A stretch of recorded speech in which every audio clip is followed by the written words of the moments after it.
Good morning everyone. Today's segment is going to be on tips to get yourself through self-isolation. So it's actually aimed at the parents, or for that matter anybody who's watching this video. We're kind of in really unnatural times at the moment. We don't know what's going on and how long we will be in self-isolation. So it's kind of really uncharted territory we're going through right now. And these are just some useful tips to look after your mental health while you're self-isolating. I cannot stress the importance of, looking after your mental health during, these troublesome times. Firstly, it is so crucial to stay connected. So although we are doing, social distancing and we are not seeing each other, I cannot stress how important it is still to stay connected with everyone and your loved ones, your friends. What I've started doing, we use Zoom meetings every day to do video calls. So a lot of my family actually live in the UK. So every day at 9 o'clock, we all get together, we all come online and have a group family meeting. And the importance of that is that, we all get to see how our day has been, what we've been doing. And it's really refreshing, and I actually really look forward to that call every day. Like I mentioned earlier, my siblings are in the UK, and before this, there would be days I wouldn't speak to them. Only when you need something, or you would call them even if, not unnecessarily, only if there was, some reason to. But what I find now is, I'm in touch with my siblings every single day. I know exactly what they've done during their day, I know how they're feeling, what they're doing. So, staying connected with them has actually been a wonderful experience for me. And one thing this self-isolation has done is it's really brought my family together. I get to see my nephews and nieces who are all at university. And to be honest, we're so busy in our lives that we don't actually communicate on a daily basis. So it's actually been wonderful during this time in self-isolation that I get to see my family members every single day. And I'm really in touch with what they're doing. Another thing you could do is join a positive online community. There are various groups on Facebook, Instagram that you could possibly join. Another personal example is that, there are a lot of early years platforms that I have found myself actively a part of during this self-isolation period. There are platforms where people are sharing best practice, they're sharing ideas of how they're coping during self-isolation, they are sharing how they are, doing their online e-learning, which is, again, a new challenge globally for all the teachers, especially early years teachers, because we're working with such young children. So, join a positive community. There might be, a positive online community you can join related to your work. It could be, related to the area you live in. Get to see what the other mothers are doing, the other fathers are doing. And it's actually quite inspiring. You'll get a lot of inspiration of how people are going through this time. Another thing is to reach out. Don't suffer in silence.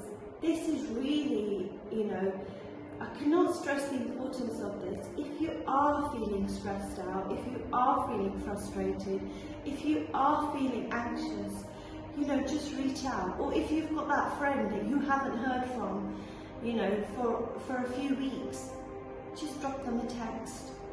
You will be surprised of how grateful they will be. So, this is the time to keep connected with your social circle, keep connected with your friends and family, and there are various platforms that you can use.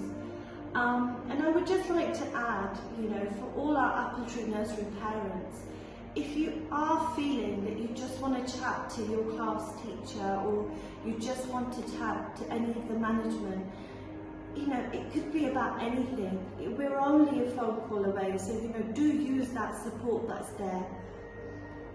Another important thing is to stay calm during this period.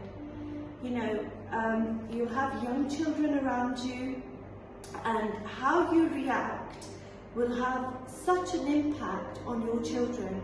So, you know, the way you react during this kind of, you know, like I said, you know, a really challenging time, a really stressful time, the way you react, the way you kind of communicate with them will really help them.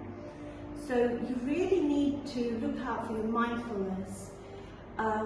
You know, there are various apps that can help your breathing techniques, just to, you know, get you help if you're feeling anxious. They help relieve that stress and those anxious thoughts. You might find yourself, you can do things like yoga, you know, things that will help release those kind of anxious feelings and thoughts. Now's the time that, you know, you can use some of those techniques to stay calm. There are a lot of videos out there which will help. There are a lot of apps out there. There are a lot of yoga instructors, you know, who are doing, sharing kind of videos and techniques. So, you know, set aside a time and, you know, do something. Even doing yoga with your children at home. We do yoga at the nursery weekly, and I cannot tell you how calm and relaxed the children become, as well as the enjoyment. So, you know, there's things like that. Clean up your social media. You know, there might be groups on there that, you know, are in your news feed with a lot of kind of negativity. Now's the time to get rid of them or unmute them. Another thing is take a break from the news. I find myself every morning, I wake up, and the first thing I do before I get out of bed is pick up my phone, you know, go through my Facebook, and on all these kind of, you know, go to the golf news, go to the Khaleej Time, see what's happening. You know, that is to start off your day in a very kind of, you know, upsetting, negative way. So take a break from the news. You know, maybe allocate a different time in the day that you will watch news, maybe not first thing in the morning like I was doing. Read a book. Read a book, you know, just escape, set yourself some time where you can just, you know, it might be something that you don't do regularly. I personally, you know, I don't ever really read books. I read a lot of textbooks, but not really, you know, I don't read storybooks, novels. Now's the time. Also, now's the time that, you know, you can do reading with your children. Bedtime stories. Children really benefit from, you know, stories, and their vocabulary improves through reading. So, you know, now's the time to really start reading, and I, for one, definitely will be doing that. Plan your day. You know, set out what you want to do throughout the day. It gives you some routine. It will give you kind of, you know, some sort of way of coming back to normality. So plan what you're going to do, what your target for the day is, and it will really help you, you know, try to structure your day so you get things done, because it's quite easy sitting idle for various hours, you know, just maybe on YouTube, on Facebook, but plan your day, try to be more, you know, have a more of a structured day. And lastly, you know, do things that help you feel productive. You know, not only is this important for children, but also for yourself. You know, make yourself, you know, sort out, it might be something around the house, you might sort out your cupboards, you might sort out your desk, you might do some gardening, but, you know, do things that will help you feel like you've had a productive day.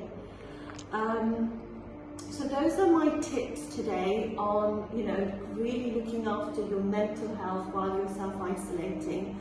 I hope that you have found those useful. And like I said, you know, if you need any support, please do message us for our parents. We're only a phone call away. So I hope you enjoyed that. Thank you very much.